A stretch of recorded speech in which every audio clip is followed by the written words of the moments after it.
اعوذ باللہ السمیع العلیم من الشیطان الرجیم بسم اللہ الرحمن الرحیم رب اشرح لی صدری یسر لی امری واحلل عقدۃ من لسانی یفقہوا قولی ربنا تقبل منا انک انت السمیع العلیم آمین یا رب العالمین۔ ناظرین، تجزیہ پروگرام کے ساتھ میں ہوں آپ کا میزبان سمیع اللہ ملک۔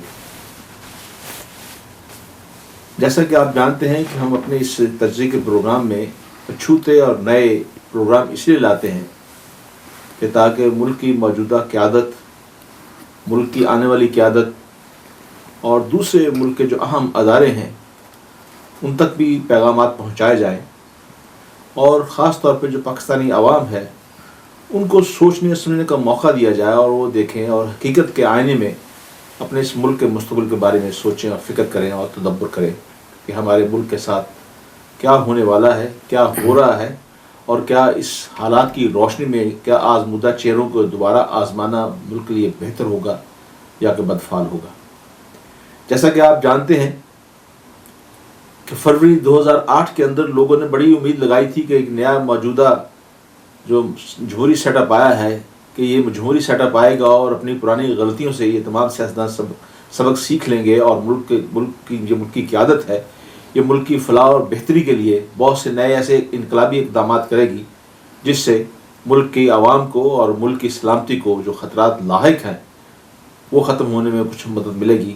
لیکن معاملہ یہ دیکھا کہ ہم نے مشرف کے زمانے سے بھی زیادہ ملک کو دوبارہ عظیم الشان خطرات اور مصیبتوں میں دھکیل دیا گیا ہے، اور اب تو یوں محسوس ہو رہا ہے کہ جیسے اس ملک کے اوپر جو ہمارے حکمران ہیں وہ ہمارے حکمران نہیں ہیں۔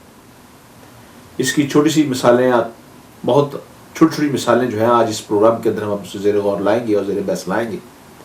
لیکن جانے سے پہلے تیزی سے میں آپ سے یہ عرض کر دوں کہ یہ حکومت 4.5 سال تک تو حکومت کا مزہ لیتی رہی اپنی اتحادیوں کے ساتھ، لیکن اچانک ان کے 2 اتحادیوں کو جو انہوں نے کراچی کو ایک آگ کا سمندر بنا کے رکھا ہوا ہے، تو ANP نے فوری طور پہ سینٹ کے اندر ایک قرارداد پاس کروائی کہ کراچی کو ڈی ویپنائز کیا جائے، جس کے مقابلے میں متحدہ جو کہ ہر حکومت کی اتحادی رہی ہے، اس نے فوری طور پہ قومی اسمبلی کے اندر یہ قرارداد پاس کروا لی کہ سارے ملک کو ڈی ویپنائز کروایا جائے۔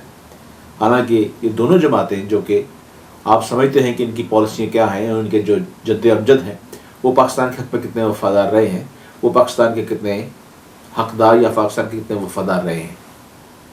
اسی ایک بات سے میں دوسری ایک اور بات آپ کے سامنے کرنا چاہتا ہوں کہ اس وقت بھی جب یہ سوچا جا رہا تھا کہ نئی حکومت اور نئے اتحاد جو ہیں سبق سیکھیں گے، لیکن ہم نے دیکھا کہ اب دوبارہ ہو سکتا ہے کہ نئے انتخابات کا اعلان ہونے جا رہا ہے، تو نئے انتخابات کے اندر بھی انہوں نے دوبارہ اعلان کر دیا ہے کہ یہ ساری جماعتیں جو اس اتحاد بنائے ہوئے ہیں وہ دوبارہ اس اتحاد کے بینر تلے ایک نیا الیکشن لڑیں گی، نیا انتخاب لڑیں گی، اور لوگوں کو یہ خدشات لاحق ہو گئے ہیں کہ یہ جو 4 چوروں کا ٹولہ ہے جس نے پہلے ملک کو تباہی کے دھانے میں لا کھڑا کیا ہے، اگر یہ دوبارہ آ جائیں گے تو کون سا ایسا نامکمل ایجنڈا ہے جو کہ اس 4 سال کے اندر عوام کی محبت اور دوسری جو محبت فورسز ہیں جو انہوں نے کرنے نہیں دیا، اب وہ ان کے بارے میں، پاکستان کے بارے میں کیا کرنا چاہتے ہیں۔ آپ میری بات سمجھ گئے ہوں گے میرا اشارہ کس طرف ہے۔ اور اب لوگ یہ امید لگائے بیٹھے ہیں کہ ان حالات کے اندر پاکستان کا مستقبل جو ہے کن کے سپرد کیا جائے اور کن لوگوں کے سپرد کیا جائے، اور پاکستان کی پرائرٹیز جو ہیں وہ بھی بتائی جائیں، اور پاکستان کی پرائرٹی کے ساتھ جو دینگا مشتی کی جا رہی ہے، جو اس سے دشمنی کی جا رہی ہے، اس کو بھی بے نقاب کیا جائے۔ اس سلسلے میں ہم نے اپنے بہت ہی معزز مہمان اور دفاعی تجزیہ نگار اور انتہائی محب وطن جناب عثمان خالد صاحب کو دعوت دی ہے کہ اس مشکل موضوع کے اوپر آگے ہماری مدد فرمائیں اور لوگوں کو یہ بتائیں کہ ان مشکل حالات کے اندر وہ ایک کیا لائن دینا چاہتے ہیں جو کہ عوام کے لیے، ملکی اداروں کے لیے جو کہ مفید ثابت ہوگی، جو کہ اس وقت ملک جو ہے اب اداروں کے تصادم کی طرف بڑی تیزی سے جا رہا ہے، اور اس تصادم کے اندر کہیں ایسا نہ ہو کہ ملک کا بہت بڑا کوئی نقصان ہو جائے۔ پرویز صاحب، میں آپ کو خوش آمدید کہتا ہوں ایک دفعہ دوبارہ۔ شکریہ۔ پیشتر اس کے میں آپ سوال اٹھاؤں، مجھے پتا ہے کہ مجھے اس کا جواب کا اندازہ بھی ہے، کیونکہ میں ایک عرصے سے آپ کے ساتھ پروگرام کر بھی رہا ہوں اور ہم ایک دوسرے کے خیالات بھی پڑھتے اور جانتے ہیں۔ میں آپ سے یہ پوچھنا چاہتا ہوں کہ 1977 کے حالات اور آج کے حالات میں کوئی مماثلت ہے؟ یہ بہت زیادہ مماثلت ہے۔ 1977 میں بھٹو صاحب کی حکومت پاپولر تھی، لیکن اس کی اپوزیشن جو تھی اس کے خیال میں بھٹو صاحب انٹالریبل تھے، اور اس کی وجہ سے جب الیکشن ہوئے تو اسد خان جو وہ لیڈر آف دی اپوزیشن تھا، وہی اسد خان کے کیس میں آج کا جس کا کیس پڑھ رہے ہیں، اور وہ بھٹو کو پھانسی لگانے کی، کولا پل پر وغیرہ وغیرہ اس قسم کی دھمکیاں دے رہا تھا۔ تو پولرائزیشن جب اس قسم کی ہو جائے تو اس وقت انتخاب کے رزلٹ جو ہے وہ اگر ان لوگوں کے جنہوں نے قتل کی اور پھانسی لگانے کی دھمکیاں دی ہوں ان کے مطابق نہ ہوں، اور یا عوام کے خیالات کے اور ان کے خواہش کے مطابق نہ ہو، تو پھر انتخاب کے رزلٹ جو ہے وہ قبول نہیں کیے جاتے، ان کے نتیجے میں ملک میں گڑبڑ ہوتی ہے، اور اس کے نتیجے میں بہت کچھ ہو سکتا ہے۔ اور وہاں پر اس زمانے میں ایک ایجیٹیشن چلی، اس ایجیٹیشن کے نتیجے میں اخیر میں ماشاء اللہ لگا۔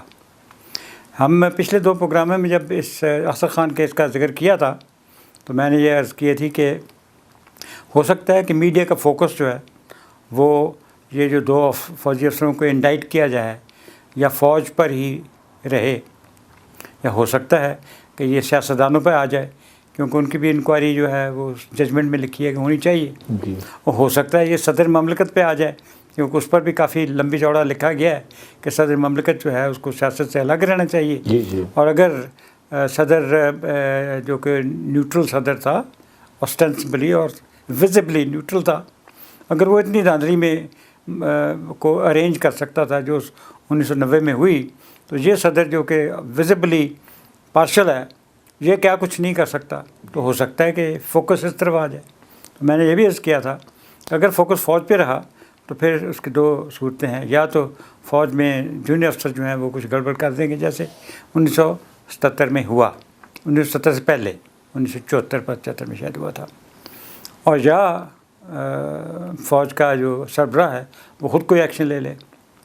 اگر یہ فوکس سیاستدانوں پہ آ گیا تو پھر یہ الیکشن کی کوئی لیجٹمیسی نہیں ہوگی، کیونکہ یہ سوچا جائے گا کہ نواز شریف کے ہاتھ پاؤں باندھ کر اس کو الیکشن لڑنے دیا گیا ہے، لہٰذا وہ بھی نہیں ہوگا۔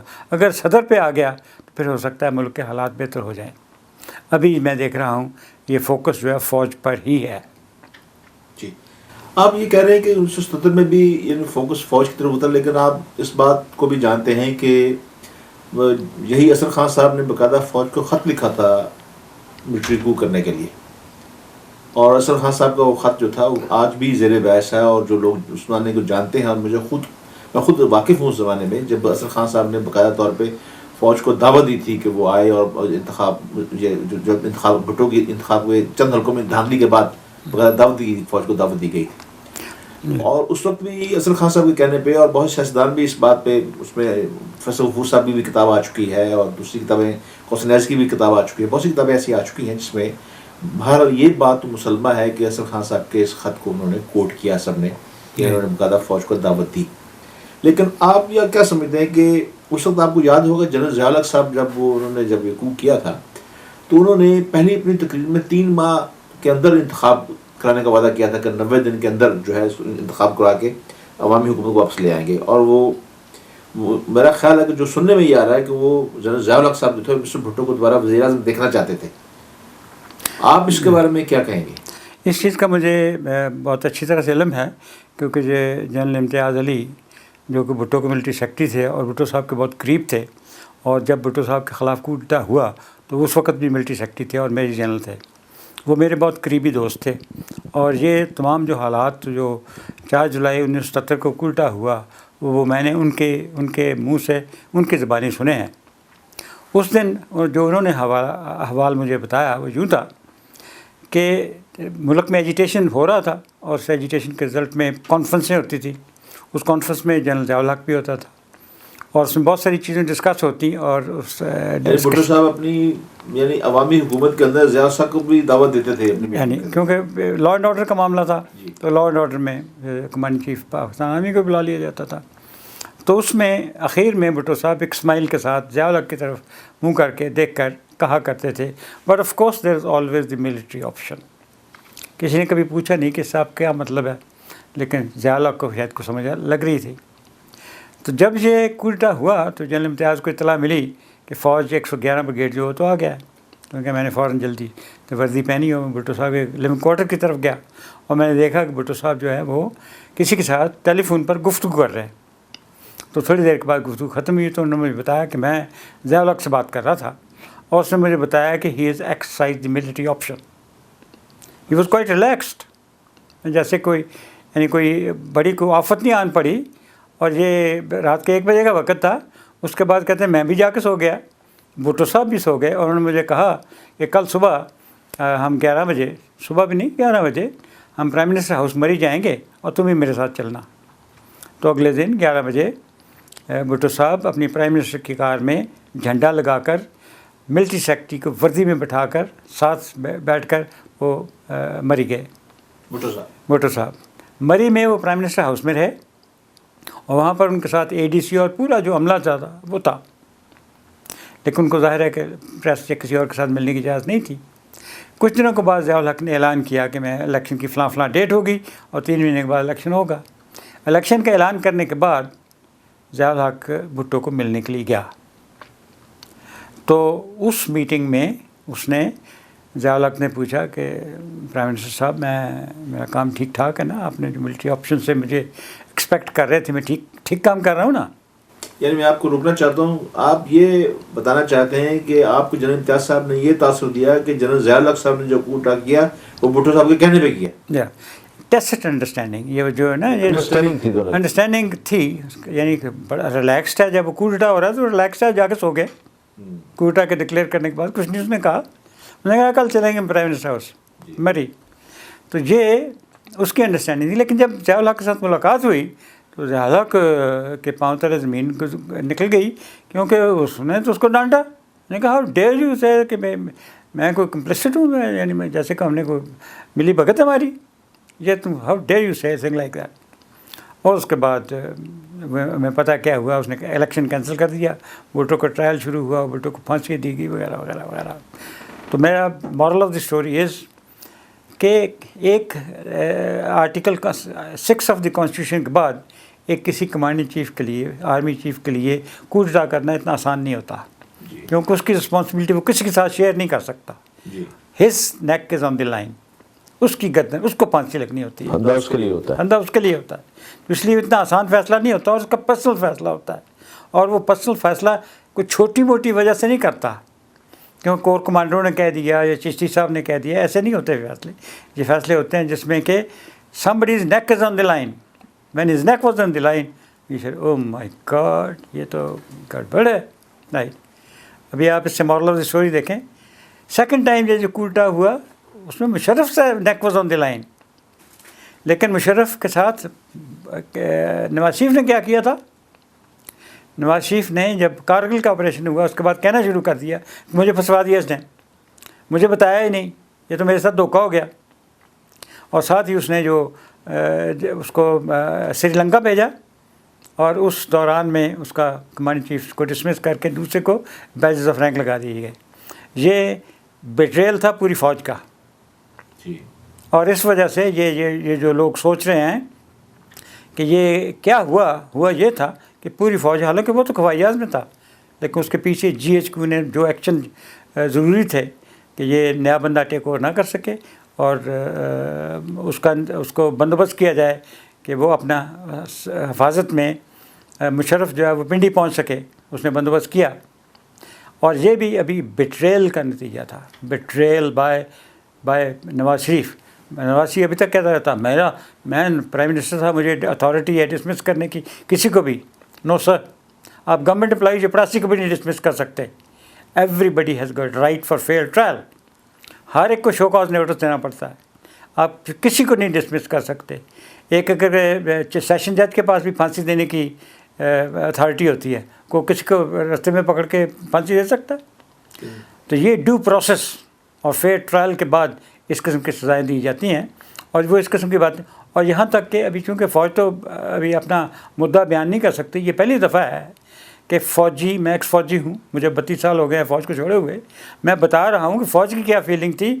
اور فوج میں ہم قانونی طور پر اپنے آپ کو حق بجانب سمجھتے تھے. ان دونوں کوٹا میں ذوالفقار علی بھٹو کے خلاف جو ہوا ضیاء الحق کا, اور جو مشرف نے کیا اگینسٹ نواز شریف، ان دونوں میں فوجی ہائی کمانڈ نہیں بلکہ باقی بھی یہ اپنے آپ کو حق بجانب سمجھتے تھے، کیونکہ دونوں کو دیکھا گیا کہ انہوں نے فوج کو بٹرے کیا۔ آپ بٹرے کا بار بار استعمال کر رہے ہیں، گویا کہ آپ سمجھتے ہیں کہ بٹریل جو ہے یہ فوجی انقلاب یا فوج کے اندر اضطراب کا موجب بنتا ہے، تو کیا آپ سمجھتے ہیں اس وقت بھی کوئی بٹریل ہو رہا ہے اور ہماری اس وقت فوج کے اندر بھی کوئی اضطراب ہے؟ اگر ہے تو اس کی وجہ کیا ہے؟ اس وقت تو بٹریل کی ایک ان دا کیس آف بھٹو ایک ہی وجہ بنی، ان the case of Nawaz Sharif 2 وجہ بنی، لیکن ابھی جو اس وقت حالات ہیں ابھی 4 وجہ ہیں۔ جب بمبئی کا قصہ ہوا تو اس میں فوراً بغیر سوچے سمجھے کہہ دیا کہ ہم DGI کو بھیج دیتے ہیں، حالانکہ اس وقت انڈیا کا پریس یہ کہہ رہا تھا کہ یہ جو لشکر طیبہ نے کروایا، اور لشکر طیبہ کے ساتھ یہ بھی کہا جاتا تھا کہ یہ ISI کی ذیلی جماعت ہے، اور اس حالت میں ISI کے چیف کو بھیجنا مطلب یہ ہے کہ اس کو اریسٹ کروانا تھا، اس کو اریسٹ کر لیتے، بالکل کوئی شک کی شبہ کی کوئی گنجائش نہیں تھی۔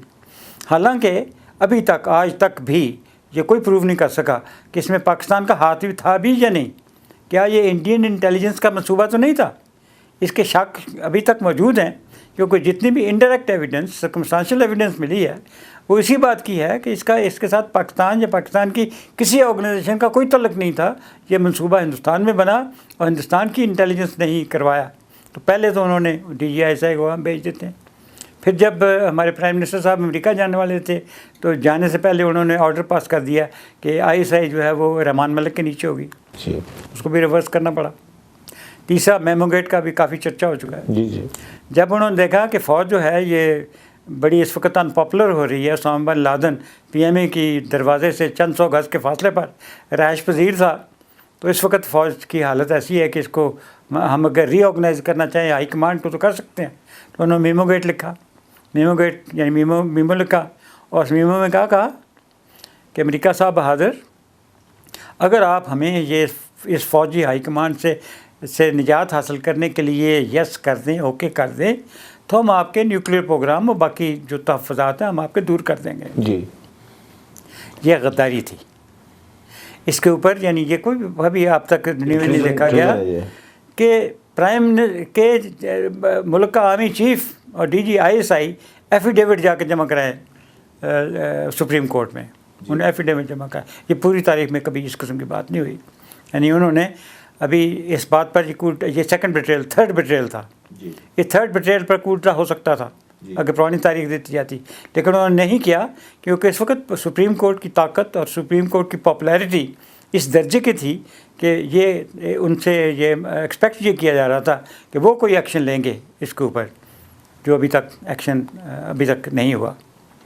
پھر اس کے بعد جو سب سے ڈینجرس جو بات ہو رہی ہے وہ اس وقت ہو رہی ہے، وہ یہ کہ ہم نے دیکھا ہوگا کہ اینٹی ٹیررزم کورٹ میں پولیس کے افسر پیش ہوئے ہیں جو کہ رحمان ملک کے نیچے کام کرتے ہیں، اور اخباروں کو یہ خبر دی گئی ہے کہ انہوں نے انویسٹیگیشن کی ہے، اور انہوں نے انویسٹیگیشن کے نتیجے میں پتہ کیا ہے کہ تمام کے تمام لوگ جنہوں نے بمبے کا ایکشن کیا تھا وہ پاکستانی تھے، ان کی لشکر طیبہ نے ٹریننگ کی، کون سی جگہ پر کی، یعنی آپ انڈائریکٹلی کہہ رہے ہیں کہ یہ ISI کا منصوبہ تھا۔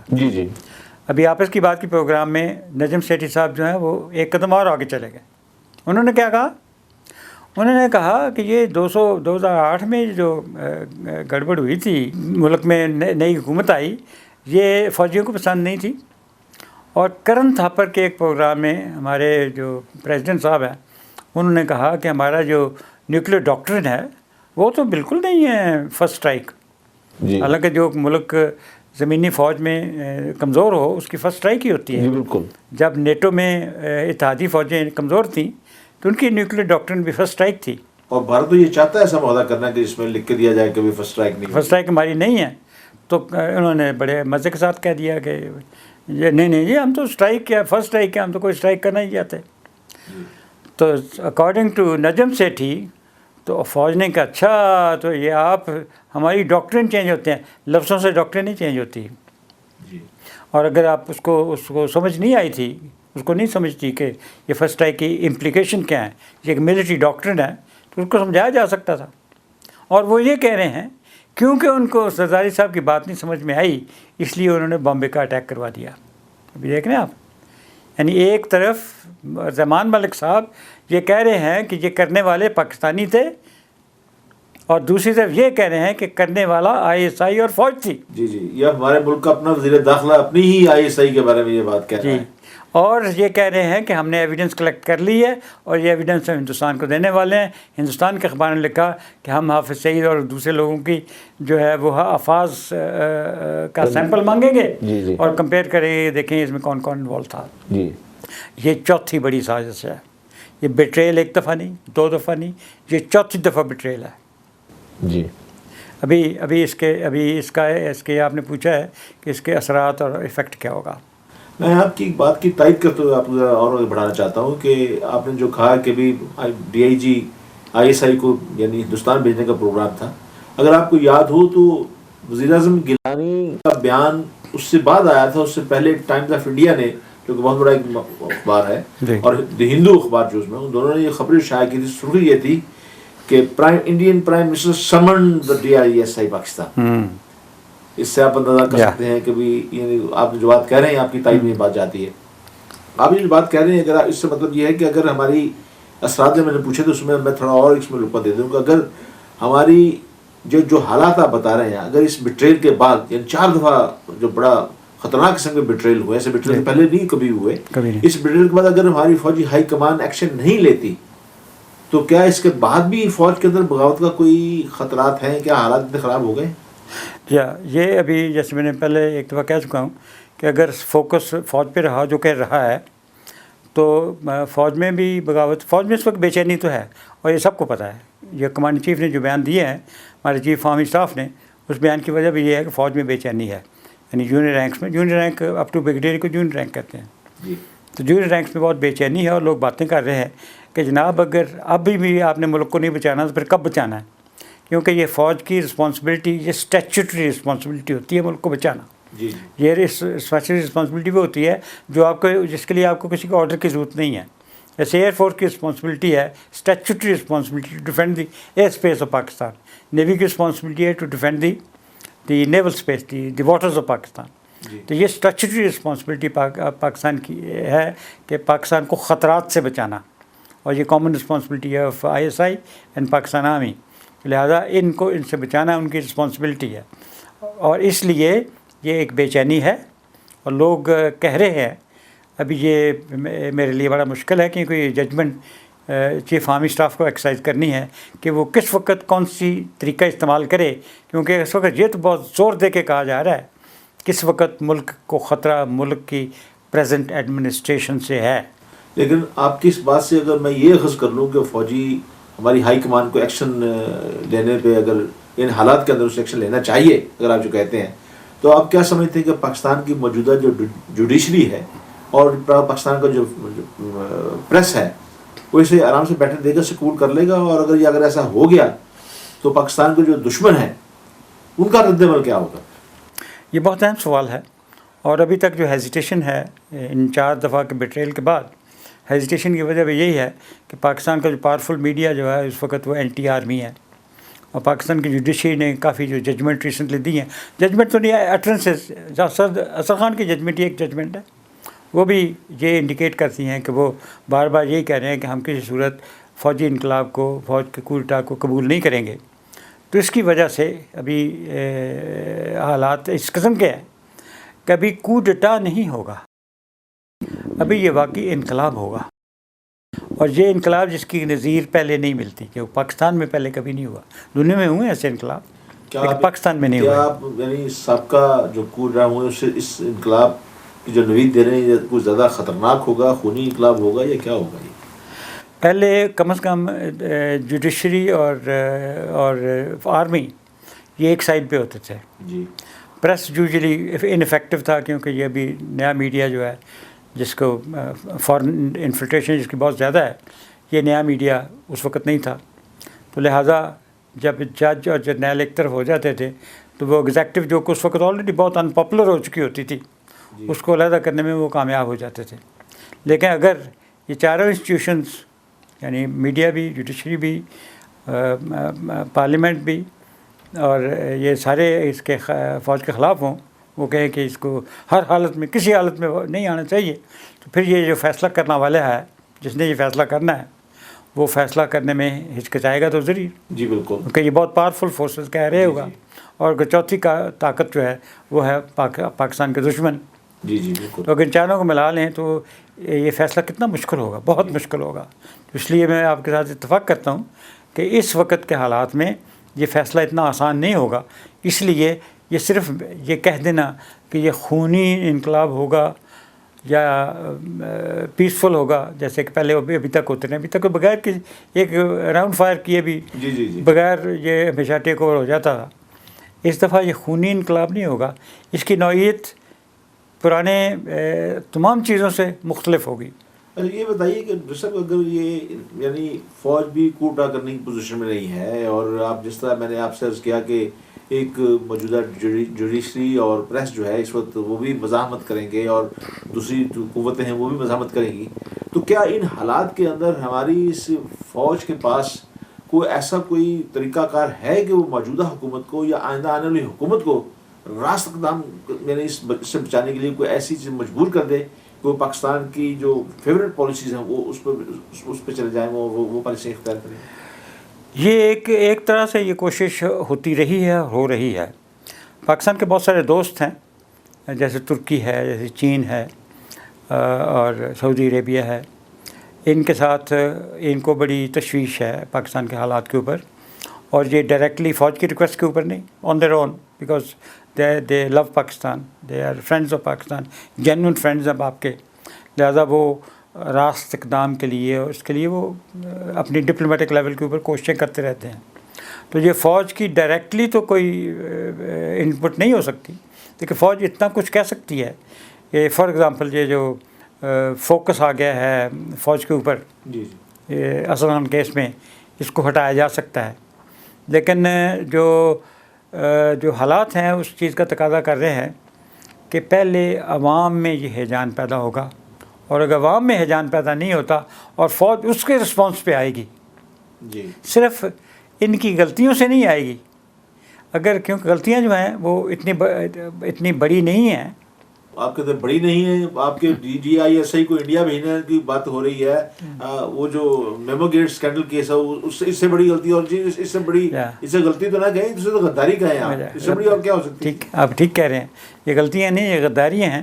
لیکن غداری کے باوجود پاکستان کا جو ڈیفنس ہے اور سیکورٹی آف پاکستان وہ انڈینجر نہیں ہوتی. لیکن یہ انڈینجر جب ہو سکتی ہے وہ اس وقت ہوتی ہے جب یہ ہیجان جو ہے یہ عوام میں پھیل جائے، اور یہ ہو سکتا ہے کہ پہلے جونیئر افسروں میں پھیلے، پھر عوام میں پھیلے، پہلے عوام میں پھیلے پھر جونیئر افسروں میں پھیلے، یا آرمی ڈائریکٹلی ایکشن لے جائے. یہ تینوں کمبینیشن میں اس وقت بڑا ڈیفیکلٹ ہے پریڈکٹ کرنا، کیونکہ اس وقت حالات پتہ نہیں چل رہا. یہ جو آج کے پروگرام میں جو میسج میں کم دینے کی کوشش کر رہا ہوں وہ یہ ہے کہ اس کو پہچانیے کہ بیٹریل کی ورسٹ فارم ہو چکی ہے. یہ بیٹریل کس کا ہے؟ یہ فوج کا نہیں ہے. پہلے ہم جتنی بیٹریل کا بات کرتے رہے ہیں وہ فوج کا بیٹریل تھا، ابھی یہ ملک کا بیٹریل ہے. اور اس لیے ملک کے عوام کو کھڑے ہونا ہے، ان کو کھڑے ہونا ہے، اور عوام کو ساتھ فوج دے گی، not the other way round. یہ میری سوچ ہے. آپ کی بات سے میں یہ عرض کر چکا ہوں کہ ابھی نہ تو کوٹا اس کا کوئی حل آپ سوچتے ہیں کہ اس کا حل ہے، نہ آپ انتخابات اس ملک کی مسائل کا حل سمجھتے ہیں، تو پھر آپ کیا حل سمجھتے ہو؟ آپ کے ذہن میں کیا ہے کہ کیا ہونا چاہیے؟ اس کا انتخابات کا ایک دفعہ ذکر کر دیا، کیونکہ یہ مایوسی کی ایک بڑی وجہ یہ ہے کہ پاکستان میں اس وقت جو 3 بڑی پارٹیاں ہیں جو کہ اس وقت جن کے انتخاب میں امید لگائے بیٹھی ہیں کہ ہم آگے آ جائیں گے، یہ 4 چوروں کی پارٹی ہے. یہ تو انہوں نے تو کرائسس کریٹ کیا، یہ تو وہی کریں گے جو غداری پہلے کرتے ہیں، یہ کرتے رہیں گے. ابھی دوسری پارٹی ہے مسلم لیگ نون.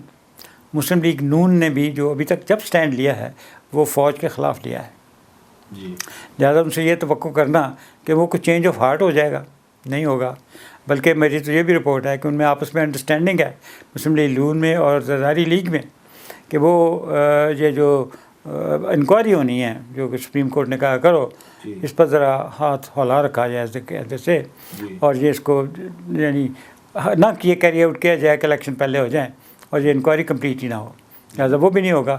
اور ان کے ساتھ یہ ہے کہ اگر وہ نہیں ہوگا تو پھر وہ جو تیسری بات ہے کہ پریزیڈنٹ کے اوپر چلی جائے وہ بھی نہیں ہوگی.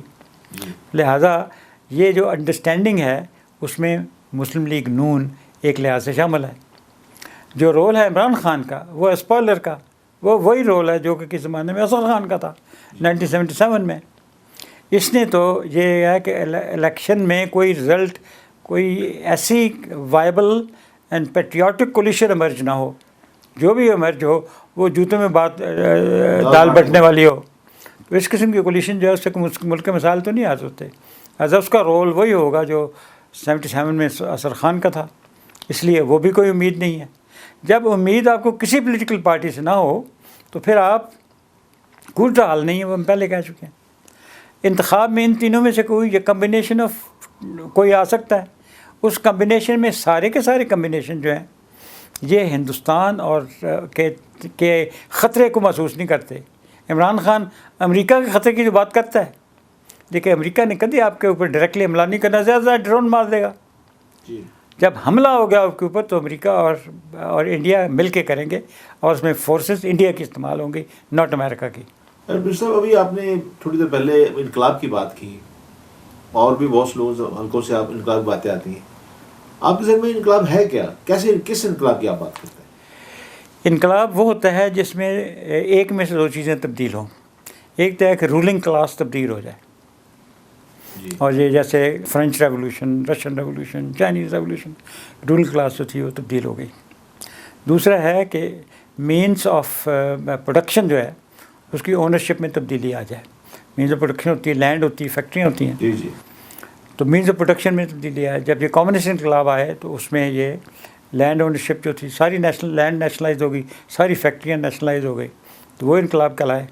وہ انقلاب کسی حد تک ناکام ہوئے کیونکہ اس میں انصاف تو ہوا لیکن ملک کی ترقی جو ہے وہ رک گئی. تو اس وجہ سے تو لہٰذا انقلاب ہوتا ہے وہ جس میں کہ رولنگ کلاس کو تبدیل کر دیا جائے. ابھی تک ہمارے ملک میں جتنے بھی کو ڈٹا ہوئے ہیں اس میں رولنگ کلاس تبدیل نہیں ہوئی. انہی پارٹیوں کو تھوڑی دیر میں 20-25% چہرے بدل کے وہی لوگ، وہی پالیسیاں وہ بار بار کامیاب ہوتی رہی ہیں. لہٰذا آج کل اگر اسی قسم کا انقلاب لانا ہے، اس کو آپ نے انقلاب کہنا ہے جو کہ پرویز مشرف لے کے آیا تھا، یا ضیاء الحق لے کے آیا تھا، یا ایوب خان لے کے آیا تھا. ایوب خان کہہ سکتے ہیں کہ تھوڑا انقلاب تھا کیونکہ اس نے بہت ریفارم کی تھی، لینڈ ریفارمس، بڑی سیریس قسم کی لینڈ ریفارم کی تھی، اور ملک کی ترقی کے لیے بھی اس نے کافی قدم اٹھائے تھے. بہت انڈسٹریل ریفارم بھی کی تھی. انڈسٹریل ریفارم بھی کی تھی. اس زمانے میں یہ پاکستان کا ماڈل جو تھا اس کو کوریا کو ریکمینڈ کیا گیا تھا، اور کوریا نے اس ماڈل کے اوپر اتنی زیادہ ترقی کی ہے. لیکن یہ ہے کہ وہ ماڈل ہم نے ہمارے ملک میں ہماری پولیٹیکل کلاس نے کامیاب نہیں ہونے دیا. آپ کو یاد ہوگا کہ جب 62 کانسٹیٹیوشن میں presidential form of government introduce ہوا تھا. پریزیڈینشیل فارم آف گورنمنٹ ایک تو اسلامی نقطہ نگاہ سے بھی زیادہ قریب ہے، دوسرا کہ ہمارے سب لوگوں کا ایکسپیرینس ہے کہ جتنے بھی قومیں اس وقت آزاد ہوئی ہیں ریسنٹلی، یا جو پرانی آزاد ہوئی تھی جن میں مونرکی سے نہیں آگے نکلے، مونرکی ان سے یعنی چھٹکارا حاصل کر چکے تھے، وہاں پر ہر جگہ پریزیڈنٹ ہے. یہ جو پارلیمنٹری سسٹم ہے یہ وہاں ہوتا ہے جہاں پر کہ ملک جو ہے بہت زیادہ پولرائزڈ ہو. پاکستان پولرائز نہیں ہے، یہاں تو 98% مسلمان ہیں. ہماری پولرائزیشن تھی کس زمانے میں جب ایسٹ پاکستان تھا، کیونکہ اس وقت ایک دو زبانیں تھیں کم از کم، اور کچھ نہیں تھا. تو ریلیجن تو ایک تھا لیکن دو زبانیں تھیں، تو پولرائزیشن کا کوئی بیسس تھی. ترکی میں پولرائزیشن ہے آن لیفٹ اینڈ رائٹ کی، وہاں پر ایک سیکولر، ایک طرف سیکولر ہیں، ایک طرف ریلیجس ہیں. پاکستان میں اس قسم کی کوئی پولرائزیشن نہیں ہے. پاکستان میں کچھ لوگ اپنے آپ کو سیکولر کہتے ہیں، لیکن یہ ایجوکیٹڈ طبقے میں چند لوگ ہیں جو کہ فیشنی، کسی زمانے میں کمیونسٹ ہوتے تھے، آج کل وہ فیشنی سیکولر ہیں. تو یہ فیشنیوں سے قوموں کی تقدیریں نہیں بدلا کرتی. صاحب آپ یہ بتائیں کہ آپ جس انقلاب کا آپ نے ابھی نقشہ آپ نے مجھے بتایا ہے، تو آپ کے ذہن میں یہ ہے کہ بھائی انقلاب ہے بھی ضروری، بہت ضروری ہے، اور موجودہ قیادت سے بھی اس کی توقع نہیں ہے، تو پھر یہ انقلاب کیسے آئے گا جس کا آپ ذکر کر رہے ہیں؟ میرا خیال یہ ہے کہ انقلاب میں پہلے ایک سوچ آتی ہے، اور وہ سوچ جو ہے جس کا آج ذکر ہو رہا ہے، آپ اس پروگرام میں ذکر ہو رہا ہے، وہ سوچ یہ ہے کہ پاکستان میں ہماری پولیٹیکل کلاس فیل ہو گئی، اور ہمارا نظام بھی فیل ہو گیا. نظام کو جس کو ہم کہتے ہیں پارلیمنٹری نظام، یہ فیل ہو گیا. اور پاکستان کا جو اقتصادی نظام ہے جس میں ownership of means of production, distribution, exchange جو ہے وہ ٹوٹلی کے زمانے میں نیشنلائز کر دیے تھے بھٹو نے. وہ ایک ایکسٹریم تھی. دوسرا ابھی ٹوٹلی پرائیویٹائز ہو گئے اور لوٹ مار کا نظام ہے. اس نظام کو آپ کچھ نہیں کہہ سکتے. اور لہذا نظام بھی فیل ہے اور آپ کی پولیٹیکل کلاس بھی فیل ہے. لہذا انقلاب اس کو کہیں گے جہاں پر پولیٹیکل کلاس پولیٹیکل کلاس کی جگہ دوسری پولیٹیکل کلاس انٹروڈیوس ہوگی، جیسے انڈونیشیا میں کس زمانے میں ہوئی تھی. لیکن ابھی آپ نے ایک سوال کے جواب میں یہ بات کہی کہ بھی آرمی، آپ نے آرمی کا بھی ایک رول بتایا، لیکن آپ نے آرمی کو متنبع بھی کیا اور آپ نے یہ بھی ساتھ کہا کہ عوام بھی ان کے ساتھ کھڑے ہوں، عوام کے اندر بھی ایک اضطراب پیدا ہو، اور ویسا ہی اضطراب جو کہ آرمی کے اندر بھی اضطراب ہو، تو پھر وہ انقلاب، جس آرمی لیڈ انقلاب کی آپ بات کر رہے ہیں، اس کی کوئی مثال پہلے موجود ہے کوئی ایسی؟ یہ سب سے بڑا تو آرمی لیڈ انقلاب چائنا میں آیا اور اس وقت سب سے زیادہ ترقی یافتہ ملک ہے. چائنا کے نظام کو پاکستان کے اندر نافذ کرنا چاہتے ہیں؟ چائنا کی جو ہسٹری ہے وہ بڑی اس میں قابل تقلید باتیں ہیں. ایک بات تو یہ ہے کہ انہوں نے فل فلیج چائنا انقلاب دیکھنا چاہتے ہیں یا اس کو کچھ حصہ دیکھنا چاہتے ہیں؟ نہیں، چائنا سسٹم دیکھنا چاہتے ہیں. انقلاب کی شکل جو ہے وہ آپ کی اپنی ہوگی. پاکستان میں اسلامی ملک میں ایک نیا انقلاب کی کوئی جگہ نہیں ہوتی. جی بالکل. صرف ضرورت اس بات کی ہوتی ہے کہ اس کی، آپ یہ بھی ذہن رکھیں مولوی صاحب کہ بھٹو نے ایک سوشلزم کا نعرہ لگایا تھا اور اس سوشلزم کے نعرے کے خلاف ملک کے اندر کیا اضطراب پیدا ہوا تھا وہ آپ کے سامنے ہوگا. بالکل. اور اسی وجہ سے میں یہ کہہ رہا ہوں کہ اسلامی ملک میں اس قسم کے انقلاب کی جو کہ سوشلزم کے نعرے کے اوپر یا کمیونزم کے نعرے کے اوپر آتا ہے. لیکن آپ یہ چیز ذہن میں رکھیے کہ بیسک جو مینز آف پروڈکشن ہے ہمارا ایگریکلچر ملک ہے وہ لینڈ ہے. اور لینڈ کے اوپر جو اونرشپ ہے، کسی زمانے میں جب وہ چند ہزار روپے کی ایکڑ ملتی تھی، اس زمانے میں کسی کی پرائیویٹ اونرشپ تھی یا نہیں تھی کوئی فرق نہیں پڑتا تھا. لیکن ابھی وہ زمینیں جو کہ مربع ملتا تھا ہزاروں میں، ابھی وہ کروڑوں میں ملتا ہے. لہٰذا ایک آپ کا جو عدم تفاوت ہے وہ بہت زیادہ بڑھ گئی ہے. لہٰذا لینڈ ٹینیور سسٹم جو ہے اس میں ایک تو یہ ہے کہ لینڈ ریفارم دوبارہ ہوں یا اسی ریفارم کو بڑا سختی سے امپلیمنٹ کیا جائے. لیکن ضرورت اس بات کی ہوتی ہے کہ لینڈ کی قیمت لو کی جائے. ابھی امریکہ میں لینڈ کی قیمت لو ہے، حالانکہ وہاں پر کوئی نیشنلائزیشن نہیں ہے. ہم نے ایک سسٹم ابھی ریسنٹلی انٹروڈیوس کیا، اگر ہم اس کو سمجھ جائیں. لینڈ جو ہے یہ پروونسز کی ملکیت ہوتی ہے. لینڈ ہمارے ملک میں سینٹرل گورنمنٹ کی نہیں ہے، پروونسز کی ہے. اس کا فائدہ یہ ہے کہ اسٹیٹ لینڈ جس کو کہتے ہیں وہ پروونسز کی ہے، اور جو باقی لینڈ جو کہ اس وقت لوگوں کی اونرشپ ہے اس پر بھی آپ ایک ریونیو تو دیتے ہیں نا. جی. اگر آپ لیز ہولڈ میں تبدیل کر دیں تو آپ وہی ریونیو دیتے جائیں گے، لیکن جب وہ بکے گی تو اتنے زبردست داموں پہ نہیں بکے گی. تو لہٰذا ایک انڈائریکٹ طریقہ ہے. جیسے آپ نے سعودی عرب دیکھ لیں، گلف اسٹیٹس دیکھ لیں، ترکی دیکھ لیں، ایران دیکھ لیں، سب جگہ پر لینڈ جو ہے از اون بائی دی اسٹیٹ. آپ تو انقلاب در انقلاب کی باتیں کر رہے ہیں بریک صاحب، اور اس میں تو بہت زیادہ اور بھی چیزیں ہوگی. میرا خیال ہے کچھ چیزیں جو ہیں اب وقت گرنا ہمارا ختم ہو چکا ہے اور اس پروگرام کا، اور اس میں آپ سے اور کسی پروگرام میں بات کر لیں گے.